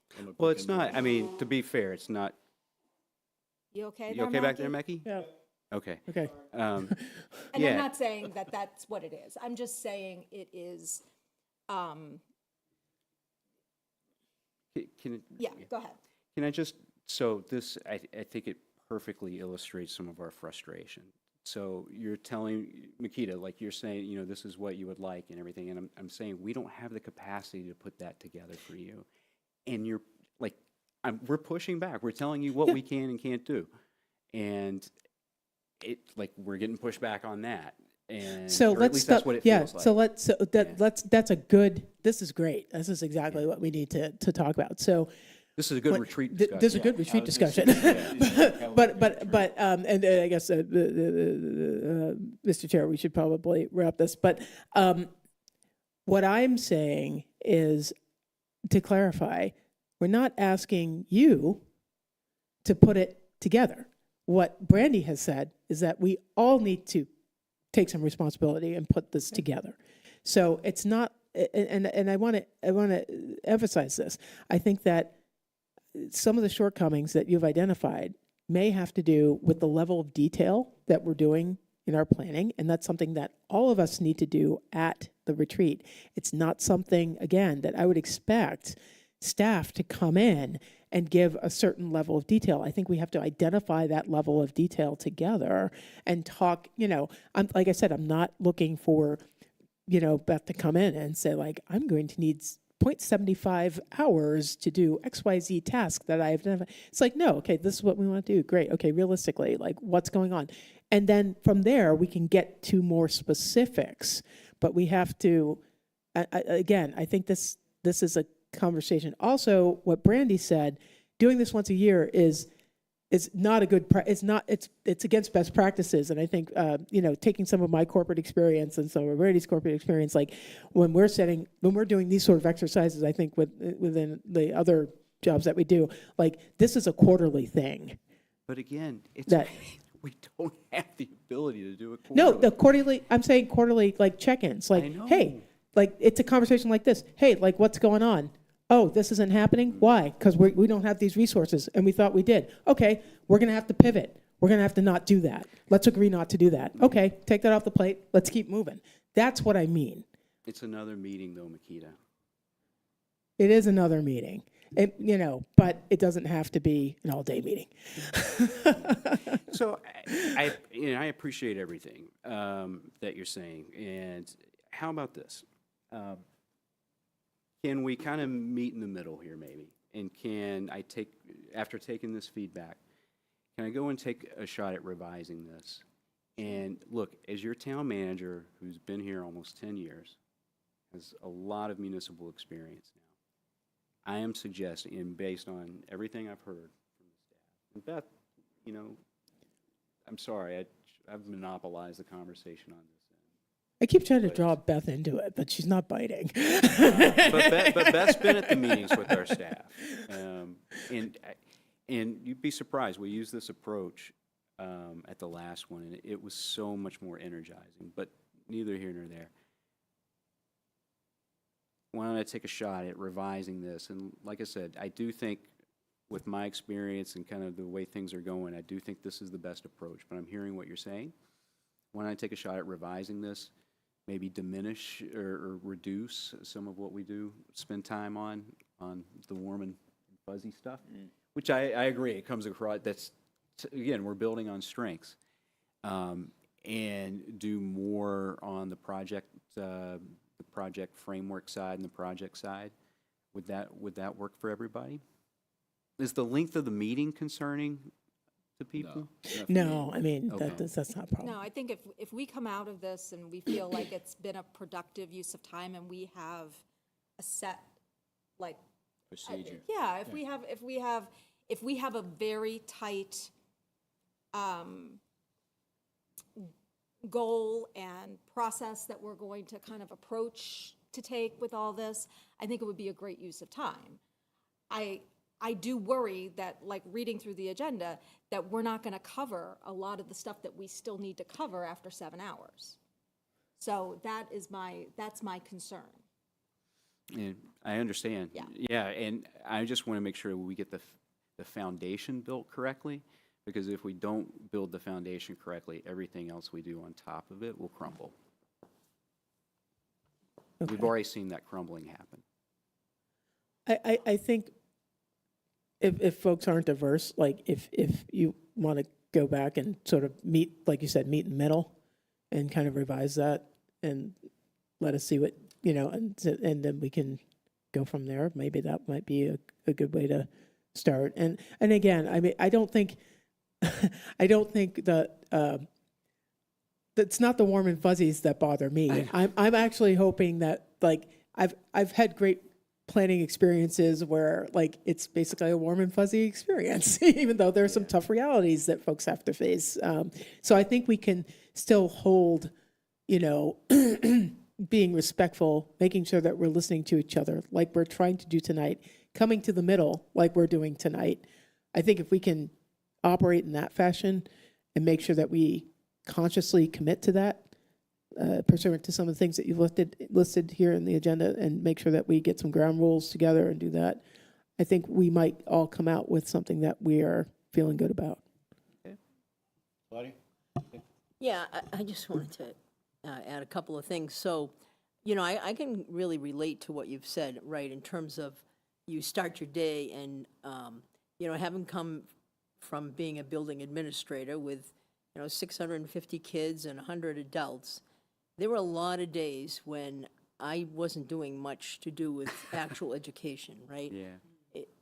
There's a lot of things that happen with people, right, that need immediate attention, immediate focus, and I spent a lot of time, especially when I first became an administrator, feeling like there was nothing that I did well, that everything I did got us by, but nothing that I felt really, good about. And so I feel like I kind of understand what a lot of positions are like that in the world, unfortunately. But I do think that whether it's we need another day or whatever we need, the balance is off in terms of, maybe the balance isn't off, it's just that we need more time to figure it out, right? Maybe the warm and fuzzy stuff, we need that amount of time, but then we need more time to do the other things. And one thing, maybe going into it too, I know, last year you did some work on trying to get things organized and sort of in sort of a project management fashion. And maybe it would be a good thing to kind of get some feedback from your department heads or that on some of these projects, just where they are. I'm not talking any big, huge, we had worked together a little bit on something that you could send out like once a month, right? To different, and each individual would go down and say, okay, here's what's happened this month. And I think to have some of that feedback would be helpful to know what do we need. Look, we only got 10% done in this area.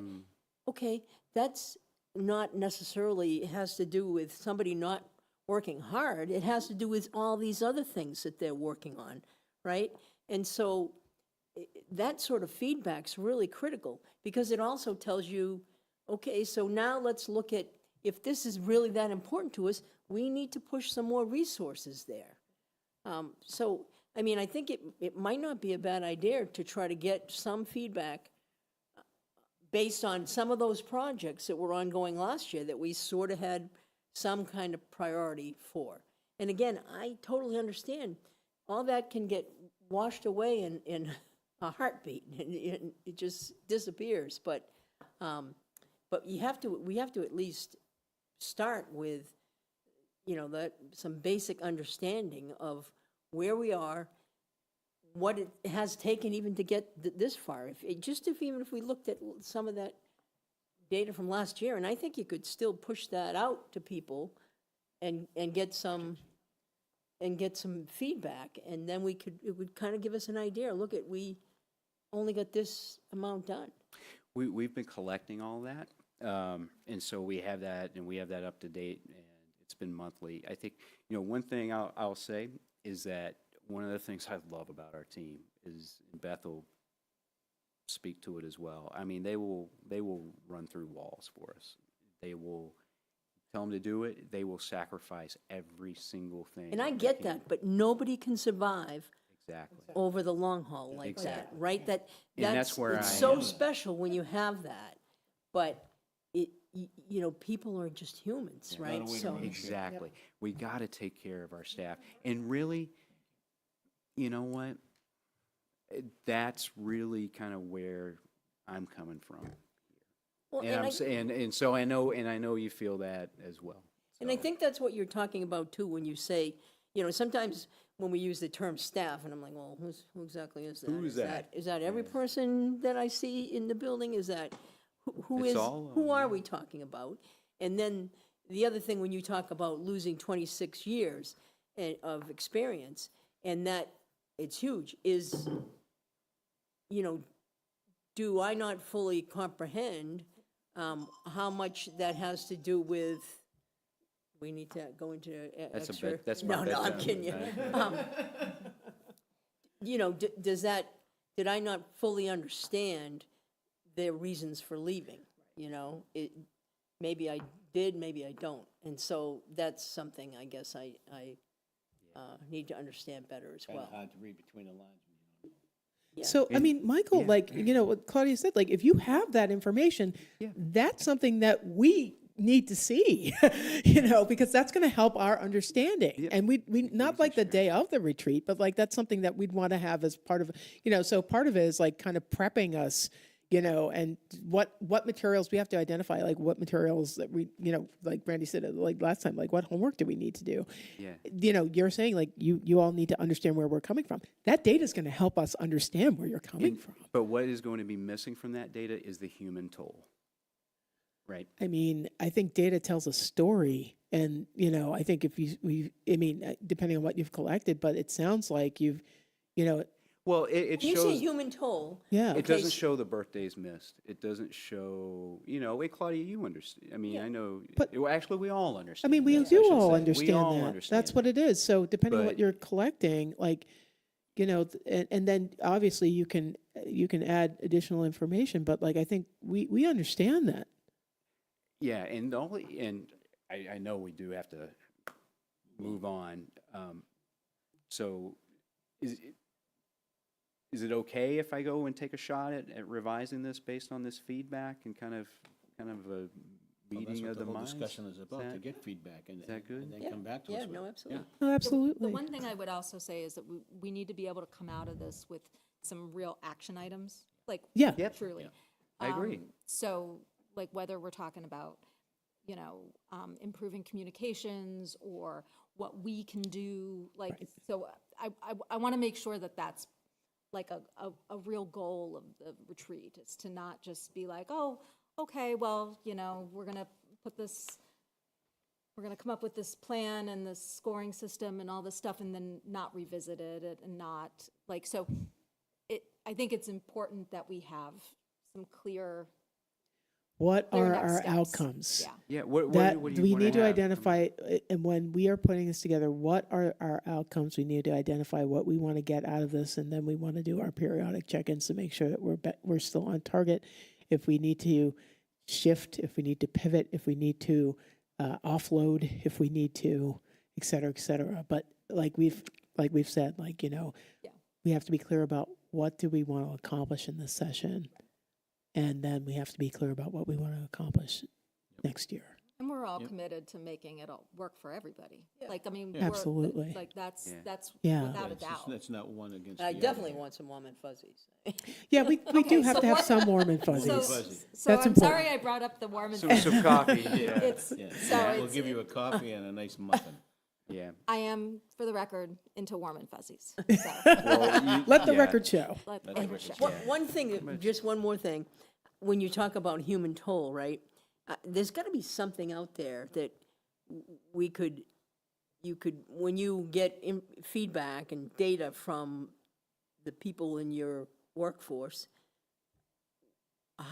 there's got to be some way to ask But that question. there is. I mean, that's why I'm curious to find out what data you've collected. If you've got, Didn't we provide know- you the organizational development plan? right, so like, but like, if there's a Didn't we have that? questionnaire about like, No, I don't think so. No. We did not. No. get that. We didn't get that? No. From the You would- Collins Center?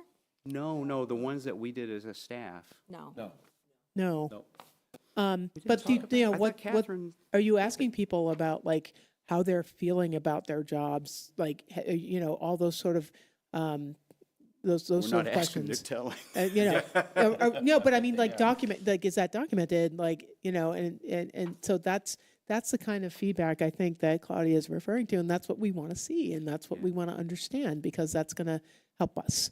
I'm sorry, I really thought Catherine had, or I thought we had provided that, and Catherine had provided an update at a Go couple right- meetings Go ago. right back to what Makita said in one of her original statements, communications. Yeah, well, I agree. So, and I think also, as long as we understand, it's gonna, I think to get to that level, because you know, what I'm hearing is, you know, still like a project-focused thing. And I guess my thing is I guess I've kind of shifted a little bit in that I just feel a little bit more protective of our staff and their well-being, I guess. That's part of your And job. so. Well, I mean, and that's a topic to discuss, but going back to what you had originally identified, you had said that there were like certain things, what we were doing to plan and execute was not working. And part of what you said was that, you know, the staff and how the staff is perceiving and executing is a part of that. Yeah. You have some data that can help us understand that. So we'd like to see that. So that we can understand that and ask questions about it. But I'm also thinking, you know, when you take another shot at this, Claudia, it's something that you said, it sounds like we may have to split this session out. We like, might. You know, because I think that if there is there seems to be a specific issue, this specific issue seems to be, that you've identified, seems to be something that impacts operations. And it sounds like maybe we need to devote some time to specifically address that from an operational standpoint. And then from there, talk about like how we can execute, how we can plan and get our goals done. But it sounds like you have identified a challenge that you are looking to get some assistance or guidance about. And so maybe that particular subject is something that we need to discuss. But to Brandy's point, we need to be very clear about what the outcomes of that discussion are going to be. So like if we talk about that, I mean, even if it's whatever we're trying to accomplish, we need to, before we enter into that discussion, I want to be clear about like what we're going to do about it after it, right? It can't just be like, well, we've all kind of shared our feelings about it and we've identified the issue. We need to commit to addressing the issue somehow. Yeah. I'm not trying to say that we'll have the answer at the end of that session, but we have to have some action steps to get to an answer. We can approach that when it comes time to do it, absolutely. What do you think, Beth? We can do this? Okay. Any other comments? Concerns? Just one other question. I had mentioned the Collins report. Do you know when that is going to be Well, ready? we're having a hard time getting the data from other communities because, in the words of one town manager, Michael, why would I spend all this time doing a report that's going to make you look good and us look bad? So that is, so I'm trying to call in some favors. It is a pretty exhaustive report, so just I'm working them. Because just because I think that's part of, because totally that's is. talking about the staffing levels and an analysis, and so I think that's part of the discussion too. And I don't know if it's part two, That could you be, know, that may be but part two. but I think to go back to the actionable things and like what we're gonna do, like that would be helpful, like, you know, for context as part of this discussion. Not obviously not like in 3 weeks, but Yeah, there's probably, I can get some data. It's just the real meat, the stuff that's really, really important, which is that comparative data, I think, I just don't know if, it's out of my control. That's part of the problem. Hey, I've got a great idea. Looks like it's gonna be a two-parter. Let's book a trip to Aruba. We'll book a nice hotel. We'll do a 2-day retreat. Hey, listen, I'll rent 2 canoes. I'm joking, folks. Yeah, I'm sure the I'll rent- taxpayers I'll would rent 2 really canoes appreciate from that, Girl Michael. Scouts and go to the Yonge and Reservoir. This Exactly. is nice. We have the reservoir. We have the res. We have the Exactly. res. There you go. Yeah. Like, Absolutely. yeah, Yeah. yeah, we can walk there from Henry's place. We absolutely. there you go. You know, After a I great will round of just, pickleball. yeah, we'll just say as we close this up, you know, think we both have a few frustrations, but at the same time, I really appreciated this discussion. So, what do you think, Beth? Did you? I mean, I thought it was good. We good? Yeah, I think just hey, let's move to something that we Yeah. can all have fun with. How about town events? Some warm and fuzzies. How about town events? So yes, we did have the opening day of the farmers market this Saturday. A nice, hey, it was a Saturday in Massachusetts, so it was a little bit drizzly. Just a But tad. Joe and I had the opportunity there to Very nice. join others, our legislative delegation, and some officials from MDAR, Mass Department of Agricultural Resources, and the opening day. And just congratulations to the Farmers Market Board, all the volunteers. They did an excellent job. The Corner Spot also had its opening day that day. Jordan was flying solo on that, and she did a great job. We didn't have much in the way of attendance. Again, weather was not very cooperative, but we did have a few people. I can appreciate that. Yeah, Oh, yeah. that's gonna be, yeah. So well, Jordan, we'll see. yeah, so she's, you know, was it 2 events in a row that were rained out? Yeah. Three in a row that were rained out. So, Frustration on us. yeah, so, but it went off without a hitch. We did have, you know, a few residents come by. Something that's not a town event, but I did want to let you know, and the community know. So the week of July 7th, on 126, they're going to start working on the culvert. They're going to do a lot of that work at night, and 2 of those nights, correct, Beth? It's going to be a total shutdown of 126, so they Do will we be. need to, do we need to vote on that? You don't need to vote on it, but what it is we do need to let the community You know about it. Okay. So we can And- get those electronic signs out there and Yeah, oh, there'll be so many signs. They have that in their project. MassDOT has to actually provide that signage. So Northern will be putting those up. We'll be doing, there's gonna be maps for the detours, and we'll put that out on all of our communications. So the AOSC from Algonquin and Captain Anne's will be notified because there will be extended traffic going through their private roads. So it'll be open, like, they'll have to let local people go through, but it'll be 10 PM to 5 AM. Local businesses too, I believe McDonald's is still open past 10 o'clock. Okay. Yeah, you're right, they are. 11. Thank you. Board reports. Ms. Keegan. Thank you, Mr. Chair. Well, a couple of things. First off, I had the pleasure of attending opening day of our Metro West famous farmers market in the torrential rain. It was lovely. So I am actually very excited about the return of the farmers market. I personally think it's one of the best ones in Metro West, and I'm a little biased. Couple other things. I had attended my first meeting with the Historical Commission last week, and so they are trying to figure out what their next steps are.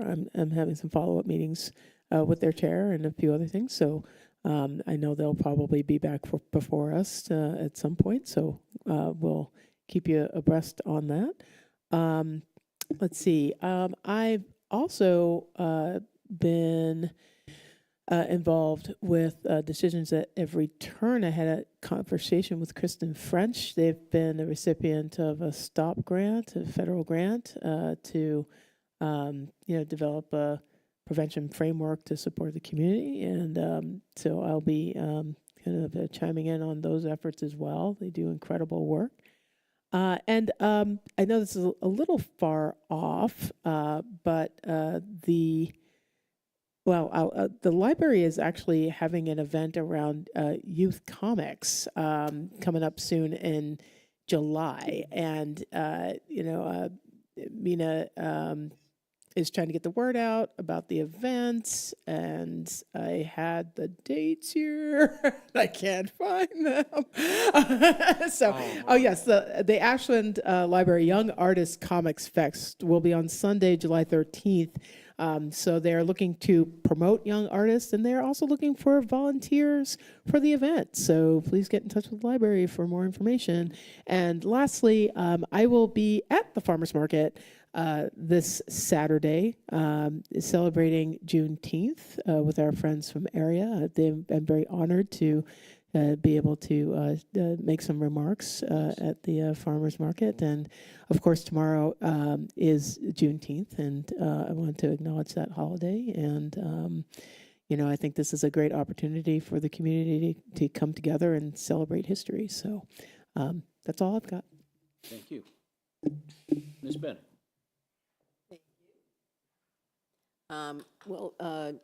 Mr. Mignani and I were at Class Day recently to award the 2 Select Board grants of $2,000 each, scholarships, thank you. Still in grant mode, I guess. And Genesis Bukenya was the winner of one, and Nate Gerloven was the winner of the second. The candidates were all, just was really powerful reading, I have to say, and also to think about what the cost of going to college now. It's just unbelievable, right?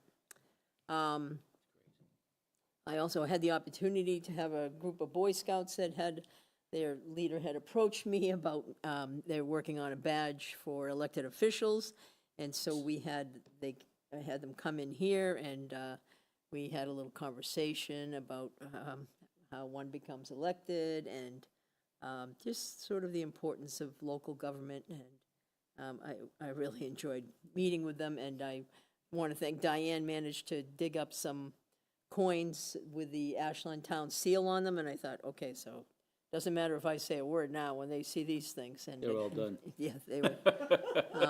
So it was really my pleasure to meet them and have a conversation with them. I did attend the ZBA meeting, and the Mindes Building Committee had a meeting last evening. On last Saturday, opening day for the farmers market, I also attended that we had a No Kings standout here in Ashland with, I would say, around 300 people. And I just wanted to commend really the police, because the police were there to really help just with a lot of people in the area near the traffic. Everybody's right there.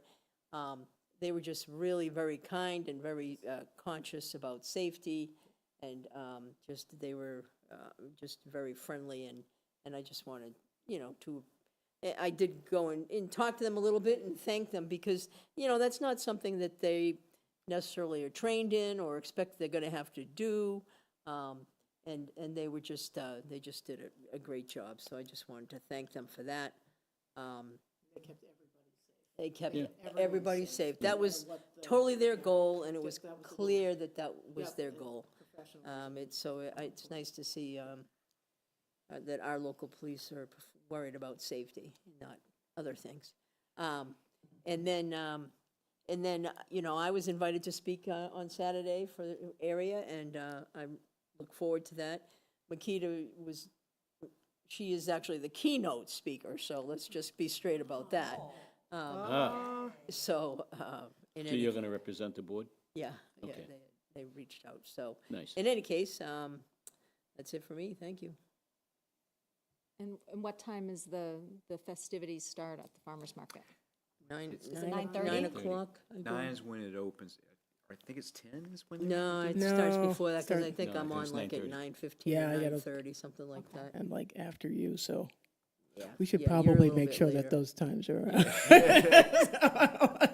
I have it here, go And ahead. I have rumored to believe that there's actually going to be some sunshine this Saturday. Do not spread false rumors and get hopes up. Knock on wood. Yeah.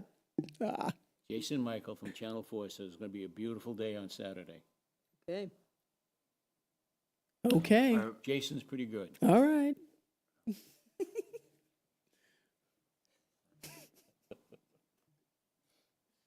I have it starting, local speakers are at 9:30. And then the keynote speaker, Makita, is at 11:15. But there's a host of, there's some dancing, poetry, interactive hip-hop, some educator acknowledgements, some book raffle winners. So the whole thing runs from about 9:30 till noon. Yeah. Well, till 1, really, right? Because Well, mine doesn't. it's to the, I might not be looking at the most recent version, but in any case, yeah, but it's basically, whenever you come, you're going to be able to experience something, and area And your always keynote does. speaker is what time? I don't know. Just show up whenever, folks. Okay. You show up whenever. Area does a great job. Support the farmers market. Celebrate Juneteenth. Doesn't matter when I'm going to be there. Well, thank you for doing that, and thank you for representing the board. Are you done? Are you all set? I'm good. Oh, okay. Okay. All right, am Ms. I up Brandy, next? you're up next. So most of my life has revolved around graduation. I was not there representing the board. I was there as a parent, and so just congratulations to the class of 2025. Thank you to Ashland High School for putting together a great program as usual. There were a lot of great speakers and entertainment as well, student performers. So, and Class Day, there was a lot of good things happening at Class Day too. So, and I think school's officially out for the summer. I think today was today the last day? Friday. Monday's the last day. Okay, so I was going to the say heck is Juneteenth, congratulations, that's but right. maybe that's a little preemptive, Little so. preemptive. The school year is winding down apparently. So, for everybody that's out there, just enjoy your summer, and thank you to Ashland Public Schools and all the teachers and administrators for working so hard all year. I know everybody's ready for a break, so. And then some. And then some. So, we're having a comprehensive plan meeting, I think, next Thursday on the 26th at 7 PM. It's on my calendar, so I'm assuming, okay. So, hopefully, hopefully it's a good meeting and we're in a good place. It's gonna be great. Positive thinking. Yep. Warm and fuzzies. Yes, that will be the key to the whole thing. And let's see, what else? I just wanted to give a shout out to the girls 4x800 track Yep. relay team. They're going to the New Balance Nationals in Philadelphia this That's next awesome. week. That is totally awesome. So, I think that it's very impressive, and like I said, they're all juniors, so they'll be back again next year. But they're going to Philly. I think they run on the UPenn track, so which is really cool. Nice. So yeah, it is It big is time. big time. So good luck to the girls. Bring home a gold medal for Ashland. So, Great. and I think that's it for me. So that's it. Thanks. Thank you. She's still on cloud 9, by the way. Just want to let you know. Graduation, yep. I have some important reminders as part of our agenda. Juneteenth, we already talked about, with June 21st, from 9 to 1. Farmers Market, June 28th, from 9 to 1. Open mic night at the Corner Spot, June 26th, 5:30 to 8 p.m., right? Weather permitting? Let's hope we don't have to worry about that, right? Hopefully. Let's see. August 21st and September 4th, That's also open mic night at the Corner Spot. Farmers Market Sustainability Day, July 12th, 2025, 9 to 1. And let's see, Farmers Market Farm Day, July 19th, from 9 to 1. And Wine Empire, the 10th Anniversary Wine and Beer Festival at the Corner Spot, July 20th, from 5 to 9 p.m. Open mic night again. Let's see. And Stone Park Music Festival. I was wrong. I said September 6th. It's actually September 13th, 2025. So make that correction. My bad. And there are volunteer opportunities. The Conservation Commission, is 1 seat available. Council on Aging, there's 1 seat. Cultural Council, 1 seat. FinCom, 1 seat, and that's a moderator's appointment. So if you're interested, please fill out a talent bank form and get it in quickly so a moderator can make a decision. Open Space and Recreation Committee is 1 seat. Stormwater Advisory Committee, 1 seat. Sustainability, 1 seat. And Design Review, 1 seat, and that's a planning board appointment. So with that, sure, absolutely. That's okay. No? Might be remiss if I didn't mention this, but so Ashland unfortunately lost. You didn't go into that, huh? Were you going to say it? I have it right here. Never mind. That's Ready to close. Oh, gosh, no, I still have a little more things to do. Ashland event, Ashland Day Committee event is celebrating Summer Concert Festival, starting again, June 24th from 7 to 9 at Stone Park. I will have the completed schedule, hopefully by Thursday, to get it to everybody. We had some issues with a couple of bands that we needed to reschedule around, so we had to change everything all over again. So I'll get that to you ASAP, okay? So, and the band that's playing, it's called Wayne Dubier, and he's a railroad picker. A railroad picker. He does a lot of harmonica, banjo, string guitars, and Like Americana, Americana. bluegrass. Blues. Yeah, bluegrass, yeah. Thought it was the 24th, which is a Tuesday. No, June 24th. Next Tuesday. And we were all there for the grand opening for the farmers market. And happy Juneteenth tomorrow for everybody who has the day off celebrating. And thank you for being our representative and keynote speaker, which is totally awesome. With that, I want to extend condolences to the families of Cheryl Valone Rigby. She was a very active committee member to the Ashland Open Space and Recreation Department. She did a lot of volunteering as well throughout the town. She passed away recently. We're going to miss Cheryl. She had a great smile, and she cared about a lot of people. And her presence will be greatly missed. Also, Maureen Musgrave. She worked for 25 years at the preschool in Ashland. She later was a substitute teacher for the Ashland Public Schools, and she supported the community in volunteering at the Ashland Food Pantry. We lost 2 very dear friends and great friends to the community of Ashland, and our sincere condolences to all their families and their friends. And with that, I'll entertain a motion to adjourn. 5 to 7, I think, Yeah, tomorrow? I think 5 to 7, she said, Yep, yeah. 5 to 7. Yeah, Friday, I'm sorry, Friday. Sorry, it's Friday. Friday, I'm sorry, Friday, I've already, it's out, Yeah, yep, Friday. Friday. Sorry. And it's rain or shine, because I asked, she said, yep, rain or shine. Rain or shine.